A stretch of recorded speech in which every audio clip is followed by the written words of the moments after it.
ಸಾರ್ವಭೌಮನ ಕುರಿತಾದ ಹಾಡುಗಳು ಒಂದೊಂದೇ ಹಾಡಲ್ಪಟ್ಟವು. ಶೃಂಗಾರವನ್ನೇ ವಿವರ್ಧಿಸುವ ನರ್ತನಗಳಾದವು. ಅನೇಕ ನಾರಿಯರು ತಮ್ಮ ತಮ್ಮ ಅನುಭವಗಳನ್ನು ನಿವೇದಿಸಿಕೊಂಡರು. ಹಾಗೆಯೇ ಲಂಕಾಧಿಪತಿಯನ್ನು ಸೇರಿ ಬೇಕಾದ ಸುಖವನ್ನು ಅನುಭವಿಸೆಂದು ಸೀತೆಯನ್ನು ಪ್ರೋತ್ಸಾಹಿಸಿದರು.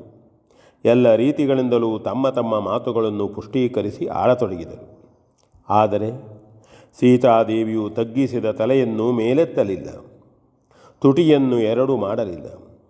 ಮೌನವನ್ನೇ ಧರಿಸಿ ಉದಾಸೀನವನ್ನೇ ವ್ಯಕ್ತಪಡಿಸುತ್ತಿದ್ದಳು ಮಾತ್ರ. ರಾವಣನು ತಾನಾಗಿ ಎಲ್ಲವನ್ನೂ ನೋಡಿದನು.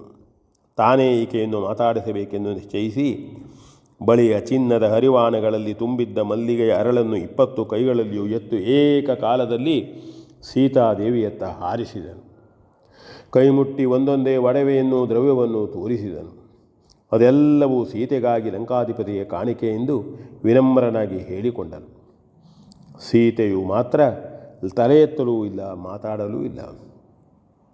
ಆಗ ರಾವಣನು, ಜಾನಕಿ, ಇದೋ ಸಮಗ್ರ ದಾನವ ರಾಜ್ಯದ ನಿರ್ಮಾತ್ರವೆನ್ನಿಸಿದ ಈ ದಶಗ್ರೀವನು ನಿನ್ನಲ್ಲಿ ಪ್ರಾರ್ಥಿಸುತ್ತಿರುವುದು.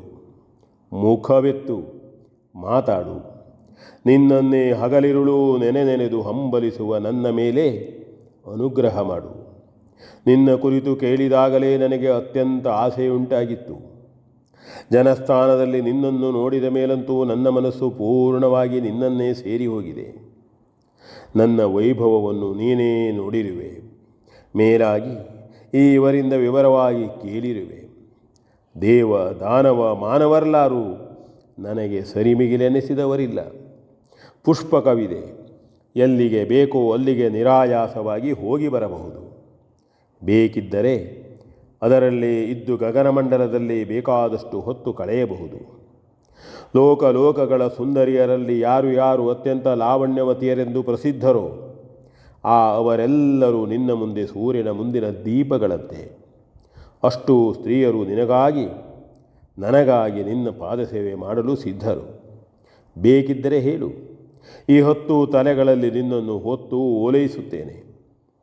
20 ಕೈಗಳಿಂದಲೂ ನಿನ್ನ ಅಡಿದಾವರೆಗಳನ್ನು ಹಿಡಿದು ಆಧರಿಸಿ ಅರ್ಚಿಸುತ್ತೇನೆ. ನನ್ನ ಲಂಕೆಯ ಸಕಲ ಸೌಭಾಗ್ಯವೂ ನಿನ್ನದು. ಹೆಚ್ಚೇಕೆ, ಈ ಲಂಕೇಶ್ವರನೇ ನಿನ್ನವನು. ಯಾವುದು ಬೇಕು ಹೇಳು, ಸಂತೋಷದಿಂದ ತರಿಸಿಕೊಡುತ್ತೇನೆ. ಬ್ರಹ್ಮದೇವನನ್ನು ಮೆಚ್ಚಿಸಿ ಬೇಕಾದ ವರಗಳನ್ನು ಪಡೆದವನೂ ನಾನು. ಈ ಒಂದೊಂದೇ ತಲೆಯನ್ನು ಈಡಾಡಿ ಶಿವನನ್ನು ಪ್ರಸನ್ನೀಕರಿಸಿಕೊಂಡು ಅವನ ಪೂರ್ಣಾನುಗ್ರಹವನ್ನು ಪಡೆದುಕೊಂಡಿದ್ದೇನೆ.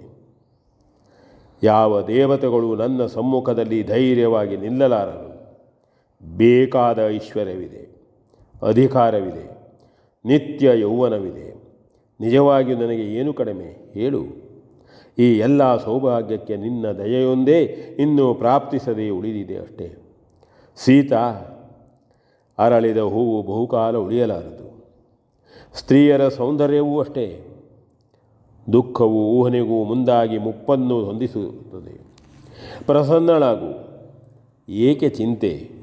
ಹುಟ್ಟಿದ ಮನೆಯನ್ನು ನಿಜವಾಗಿ ತೊರೆಯಲೇಬೇಕಾದ ಹೆಣ್ಣು ಹೋದಲ್ಲಿ ಆದಂತೆ ಹೊಂದಿಕೊಳ್ಳಬೇಕಾದುದೇ ಯುಕ್ತವು. ಅರಣ್ಯವಾಸದ ಆಧೀನತೆಗೂ ಇಲ್ಲಿಯ ವೈಭವಕ್ಕೂ ಎಷ್ಟೊಂದು ಅಂತರವಿದೆ. ಯಾವ ಲೋಕದ ವಸ್ತ್ರಾಲಂಕಾರಗಳು ಬೇಕು? ಇದೋ ಇಲ್ಲಿದೆ, ಆರಿಸಿಕೊ. ಯಾವ ಪರಿಮಳ ದ್ರವ್ಯ ಬೇಕು? ಬೆಟ್ಟಿಟ್ಟು ತೋರಿಸು. ಯಾರು ನಿನ್ನ ಸೇವೆ ಮಾಡಬೇಕೋ ಹೇಳು. ಅವರೇ ಆ ಸುಗಂಧ ದ್ರವ್ಯವನ್ನು ನಿನ್ನ ಮೈಗೆ ಪೂಸುತ್ತಾರೆ. ಕೆದರಿರುವ ಕೂದಲ ರಾಶಿಯನ್ನು ಸಿಕ್ಕು ಬಿಡಿಸಿ ಪರಿಮಳಯುಕ್ತವಾದ ಎಣ್ಣೆ ಹಚ್ಚಿ ನುಣುಪಾಗಿ ಬಾಚಿ ಶೃಂಗಾರ ಮಾಡುತ್ತಾರೆ. ಒಮ್ಮೆ ಒಪ್ಪಿಗೆ ಕೊಡು. ಜಡೆ ಹಾಕಬೇಕೇ? ಅಲ್ಲ ತುರುಬೆ? ಯಾವುದು ಇಷ್ಟ? ಇಷ್ಟು ಸೀರೆಗಳಲ್ಲಿ ಯಾವುದು ನಿನ್ನ ಮನಸ್ಸಿಗೆ ಒಪ್ಪಿದೆ ಅದನ್ನೇ ಆರಿಸಿಕೊ. ಆಭರಣವು ಯಾವುದು? ಯಾವ ರೀತಿಯದು? ಅಯ್ಯೋ, ನಿರಾಭರಣೆಯಾಗಿ ನೆಲವನ್ನೇ ನೋಡುತ್ತಾ ಚಿಂತಿಸುತ್ತಿರುವ ದೀನತೆಯೇ. ಯಾರಿಗೂ ಹೀಗಾಗಬಾರದು. ಜಾನಕಿ, ಏಕೆ ಸಂಕೋಚ ಪಡುವೆ? ನಾಚಿಗೆಯೇ? ಇಲ್ಲಿ ನೋಡು, ಈ ಹಾಡುವವರು, ಕುಣಿಯುವವರು, ವೀಣಾ ವೇಣು ಮೃದಂಗಗಳನ್ನು ಹಿಡಿಯುವವರು ಎಲ್ಲರೂ ನನ್ನನ್ನು ಓಲೈಸಿ ಬಂದವರು. ನಾನು ಮಾತ್ರ ನಿನ್ನ ಅನುಗ್ರಹವನ್ನು ಬೇಡಿ ಪಡೆಯಲು ಬಂದವನು. ನನ್ನಂತಹವನಿಂದಲೂ ನೀನು ಹೀಗೆ ಪ್ರಾರ್ಥನೆ ಮಾಡಿಸಿಕೊಳ್ಳುವುದೇ? ನಿನ್ನ ಸಾನ್ನಿಧ್ಯದಲ್ಲಿ ಸೀತಾ, ಎಲ್ಲವೂ ತುಚ್ಛ, ಎಲ್ಲವೂ ನೀರಸ, ಎಲ್ಲವೂ ಬರಿಯ ಮಾಯೆ. ನೀನೊಬ್ಬಳೇ ಸತ್ಯವು, ನೀನೇ ಮಹತ್ತು, ನೀನೇ ಸರ್ವವು. ಬಗ್ಗಿದ ಮಗವನ್ನೆತ್ತಿ ಮುಗುಳ್ನಗೆಯನ್ನು ಬೀರಿ ಇಷ್ಟು ಬೇಡುತ್ತಿರುವ ಈ ದಾನವ ಸಾಮ್ರಾಟನಲ್ಲಿ ಒಂದು ಮಾತನ್ನಾದರೂ ಆಡು. ಅಟ್ಟ ಅಡುಗೆಯನ್ನು ಬಡಿಸಿಟ್ಟರೂ ಮುಟ್ಟದೆ ಮರುಗುತ್ತಿರುವ ನಿನ್ನ ದಿಟ್ಟತೆಯ ಛಲವೇಕೆ? ನನ್ನಲ್ಲಿ ಕೋಪವಿದೆಯೇ? ಯಾಕೆ? ನಿನ್ನನ್ನು ಕೈ ಹಿಡಿದ ಆ ರಾಮನನ್ನು ಕೊಂದೇ ತರಬಹುದಿತ್ತು. ತಂದ ಮೇಲೂ ಅವನನ್ನು ಇಲ್ಲದಂತೆ ಮಾಡುವುದು ನನಗೆ ಅಸಾಧ್ಯವಲ್ಲ. ಆದರೆ ಅದರಿಂದ ನಿನಗೆ ಇನ್ನೂ ದುಃಖವಾಗಬಹುದೆಂದು ಮಾತ್ರ ಹಿಂದುಳಿದಿದ್ದೇನೆ. ನಿನ್ನಂಥವಳನ್ನು ಮದುವೆಯಾಗಿಯೂ ಕಾಡು ಮೇಡುಗಳಲ್ಲಿ ಜತೆಗೊಂಡು ಸಂಚರಿಸುತ್ತಾ ಆಯುಷ್ಯವನ್ನು ಕಳೆಯುವುದು ನ್ಯಾಯವೇ? ಕಾಡಿಗೆ ಹೇಳಿದ ಜೀವನವೇ ನಿನ್ನದಲ್ಲ. ಸೂರ್ಯರಶ್ಮಿಯು ಬೀಳದಂತೆ ನಿನ್ನಂತಹ ಸೌಂದರ್ಯವತಿಯರನ್ನು ಪುರುಷರು ರಕ್ಷಿಸಿಕೊಳ್ಳಬೇಕು. ಆ ರಾಮನಿಂದ ಮಾತ್ರ ಸಾಧ್ಯವಾಗಲಿಲ್ಲ. ನನಗೆ ಅತಿಯಾದ ದುಃಖವಾಗುತ್ತದೆ. ಪುರುಷರಾದ ನಾವು ಕಷ್ಟ ಸುಖಗಳಿಗೆ ಹೇಳಿಸಿಕೊಂಡವರು. ಸ್ತ್ರೀಯರು ಸುಖಕ್ಕಲ್ಲದೆ ಸರ್ವತಾ ಕಷ್ಟಕ್ಕೆ ತಕ್ಕವರಲ್ಲ. ಅತ್ಯಂತ ಬೆಲೆಯುಳ್ಳ ಎಲ್ಲ ರತ್ನಗಳು ಅರಸರಲ್ಲಬೇಕಾದುದೇ ವಿಹಿತವು. ಸೌಂದರ್ಯ ನಿಧಿಯಾದ ನೀನು ಹೀಗಿರುವುದೇ? ವಿಚಾರ ಮಾಡು. ತೊಟ್ಟಿಕ್ಕುವ ಕಣ್ಣೀರಿನಿಂದ ನನ್ನ ಹೃದಯವನ್ನು ಬೇಯಿಸಬೇಡ. ಕೃಪೆಯನ್ನು ನೀಡು. ದಾನವ ಸಾಮ್ರಾಜ್ಯದ ಅತುಲೈಶ್ವರ್ಯ ಸಂಪದವು ಬ್ರಹ್ಮ ರುದ್ರಾದಿಗಳ ವರದ ಮಹತ್ವವೂ ಕೂಡಿ ಎಲ್ಲೂ ಇಲ್ಲದ ಸೌಭಾಗ್ಯವನ್ನು ನಾನು ಹೊಂದಿದ್ದರೂ ನೀನೊಬ್ಬಳಿಲ್ಲದೆ ನಾನು ನಿತ್ಯ ದುಃಖಿಯು. ಇಷ್ಟೆಲ್ಲವನ್ನು ನನ್ನೊಂದಿಗೆ ನಾನೇ ನಿನ್ನಡಿಯಲ್ಲಿ ಸಮರ್ಪಿಸಲು ಸಿದ್ಧನಾದರೂ ನೀನು ನಿನ್ನ ದುಃಖವನ್ನು ತೊರೆಯುವುದಿಲ್ಲ. ಯಾಕೆ ಹೀಗೆ? ವಿಚಾರ ಮಾಡು. ಈ ಸೃಷ್ಟಿಯಲ್ಲಿ ಬೇಕಾದಷ್ಟು ಸುಂದರವಾದ ವಸ್ತುಗಳಿವೆ. ಆದರೆ ಅವೆಲ್ಲವೂ ಒಂದು ಸ್ತ್ರೀ ಸೌಂದರ್ಯದಲ್ಲಿದೆಯೇ ಕೇಂದ್ರೀಕೃತವಾಗಿವೆ ಎಂಬುದನ್ನು ನೀನು ತಿಳಿದಿಲ್ಲವೇ? ಹೆಣ್ಣನ್ನು ವರ್ಣಿಸಿ ಮುಗಿಸಿದ ಕವಿಗಳಿದ್ದಾರೆಯೇ? ಅಲ್ಲ, ಹೆಣ್ಣಿನ ಸುಖವನ್ನು ಪಡೆದು ಸಾಕೆನ್ನಿಸಿದ ಪುರುಷರಿದ್ದಾರೆಯೇ? ಅಪ್ರಾಪ್ತವಾದಾಗ ಉಂಟಾಗತಕ್ಕ ವೈರಾಗ್ಯವೂ ಬೇರೆಯೇ? ಹೆಣ್ಣು ತಾನೂ ತನ್ನ ಸುಖವನ್ನು ಹೊಂದಿಕೊಂಡು ಅದಕ್ಕಿಂತಲೂ ಅತಿಶಯವಾಗಿ ತನ್ನೊಲಿದವನಿಗೆ ಸುಖವನ್ನು ತಾನಾಗಿ ಕರುಣಿಸತಕ್ಕ ಅರ್ಹತೆಯ ಭಾಗ್ಯವನ್ನು ಪಡೆದವಳು. ಅಂತೆಯೇ ಅವಳ ಸ್ಥಾನವೂ ಅತ್ಯಂತ ವಿಶೇಷವಾದುದು. ಯಾವುದು ಇಲ್ಲದೆ ಜೀವನ ವ್ಯವಹಾರವೇ ಸಾಗಲಾರದೋ ಅದು ಹೆಣ್ಣಲ್ಲದೆ ಬೇರೆಯಲ್ಲ.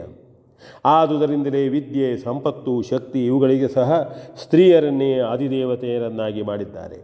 ಹೆಚ್ಚೇಕೆ, ಎಲ್ಲರ ಜೀವದ ಕೊನೆಯೂ ಆಗಿರುವ ಮೃತ್ಯುದೇವತೆಯೂ ಕೂಡ ಹೆಣ್ಣೆಂದೇ ಸಾರಿದ್ದಾರೆ. ಎಲ್ಲವನ್ನೂ ಬಿಟ್ಟು ವಿರಕ್ತರಾಗಿ ತಪಸ್ಸನ್ನು ಮಾಡುವವರು ಕೂಡ ಮುಕ್ತಿಯನ್ನೇ ಬಯಸುತ್ತಾರೆ. ಅದು ಹೆಣ್ಣೆಂದು ನಿರೂಪಿಸಿದ್ದಾರೆ. ಹೆಣ್ಣಿಲ್ಲದೆ ಎಲ್ಲಿಯೂ ಪೂರ್ಣತೆ ಇಲ್ಲ. ಯಾರೂ ಪ್ರಪೂರ್ಣರಲ್ಲ. ತಾತ್ವಿಕರು ಪ್ರಕೃತಿಯನ್ನು ಹೆಣ್ಣೆಂತಲೇ ಹೇಳಿ ಪುರುಷನು ಜಡನೆಂತಲೂ ಪ್ರಕೃತಿಯು ಚೇತನಮಯಿ ಎಂತಲೂ ತೀರ್ಮಾನಿಸಿದ್ದಾರೆ. ಜಡನಾದ ಪುರುಷನನ್ನು ಪ್ರಚೋದಿಸತಕ್ಕ ಚೈತನ್ಯವೇ ಪ್ರಕೃತಿ ರೂಪದ ಹೆಣ್ಣು. ಜಾನಕಿ, ನೀನೇ ನನ್ನ ಜಾಡ್ಯವನ್ನು ಪರಿಹರಿಸತಕ್ಕ ದಿವ್ಯ ಚೇತನ ಸ್ವರೂಪಿಣಿಯು. ನೀನಲ್ಲದೆ ನನ್ನ ಪಾಲಿಗೆ ಮತ್ತೆಲ್ಲವೂ ಶೂನ್ಯವು. ಕೈಲಾಸವನ್ನೆತ್ತಿ ಮೆರೆದ ನನ್ನ ತೋಳ್ಬಲದ ಸಾಹಸವು ನಿನ್ನ ಮುಂದೆ ಸಂಪೂರ್ಣವಾಗಿ ಶರಣಾಗಿದೆ. ಭೂಮಿಯು ಇತರರಿಗೆ ತಾಯಿಯೇ ಆಗಿದ್ದರೂ ಅರಸರಿಗೆ ಪತ್ನಿಯು. ನಿನ್ನನ್ನು ಭೂಪುತ್ರಿ ಎಂದೇ ಹೇಳುತ್ತಾರೆ. ನಿನಗೂ ಆ ಗುಣಗಳು ಸ್ವಭಾವ ಸಹಜವಾದವುಗಳು. ಎಷ್ಟೆಷ್ಟೋ ಅರಸರು, ಮುಖ್ಯವಾಗಿ ಯಾರ್ಯಾರು ಬಲಾಢ್ಯರೋ ಸಾಹಸಿಗಳೋ, ಅವರು ಭೂಮಿಯನ್ನು ಆಳುತ್ತಾರೆ. ಭೂಮಿಯು ಅವರನ್ನು ಒಲಿದು ಬೇಕಾದುದನ್ನು ನೀಡುತ್ತದೆ. ತಂದೆಯಾಳಿದ ನೆಲವನ್ನೇ ಮಗನು ಆಳುತ್ತಾನೆ. ಚೆನ್ನಾಗಿ ವಿಚಾರ ಮಾಡು. ಭೂಮಿಯಲ್ಲಿ ಹುಟ್ಟಿದ ಸರ್ವ ಸಂಪತ್ತು ಅದನ್ನಾಳುವ ಅರಸನ ಪೂರ್ಣ ಹಕ್ಕಿನದಲ್ಲವೇ? ಅವುಗಳನ್ನವನು ಬೇಕಾದಂತೆ ಉಪಯೋಗ ಮಾಡಿಕೊಳ್ಳಲು ಅಧಿಕಾರಿಯಲ್ಲವೇ? ಭೂಪುತ್ರಿಯು ನೀನಾದ ಮೇಲೆ ಲೋಕಾಧೀಶನಾದ ನನಗೆ ನಿನ್ನನ್ನು ಅಂತೆಯೇ ಹೊಂದಿಸಿಕೊಳ್ಳಲು ಅರ್ಹತೆ ಇಲ್ಲವೇ? ಇದೆ. ಕೆಸರಿನಲ್ಲಿ ಹುಟ್ಟಿದ ಮುತ್ತಾದರೂ, ಭೂಗರ್ಭದ ಚಿನ್ನವಾದರೂ, ರತ್ನಗಳಾದರೂ ಭೂಮೀಶನನ್ನೇ ಸೇರಿ ಅವನ ಮನಸ್ಸಿನ ಸಂತಸಕ್ಕೆ ಕಾರಣವಾಗಿ ಪರಿಣಮಿಸುತ್ತದೆ. ಭೂಮಿಯಲ್ಲಿ ಹುಟ್ಟಿದ ನೀನು ಮಾತ್ರ ನಾನು ಇಷ್ಟು ಪ್ರಾರ್ಥಿಸಿದರೂ ನನ್ನ ಮೇಲೆ ದಯೆಯನ್ನಿರಿಸುವುದಿಲ್ಲ.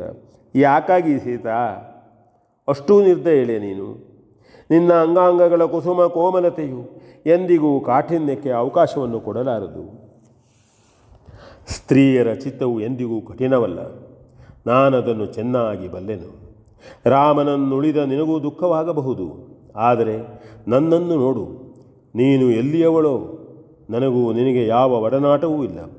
ಆದರೂ ನಿನ್ನ ಕುರಿತಾಗಿ ನನಗೆ ಎಷ್ಟು ದುಃಖವಾಗುತ್ತದೆ. ಕಾನನದಲ್ಲಿ ಬೀಳುವ ಬೆಳದಂಗಳಿನಂತೆ ನಿನ್ನ ಸೌಕುಮಾರ್ಯವೂ ತಾನಾಗಿ ನಿರರ್ಥಕವಾಗಬಾರದು. ನಾನು ನಿನಗಾಗಿ ಇಷ್ಟು ವ್ಯಥಪಡುತ್ತಿರುವಾಗ ನೀನೇಕೆ ಹೀಗೆ ಮಾಡುತ್ತಿರುವೆ? ವ್ರತ ಹಂಬಲವನ್ನು ಬಿಡು.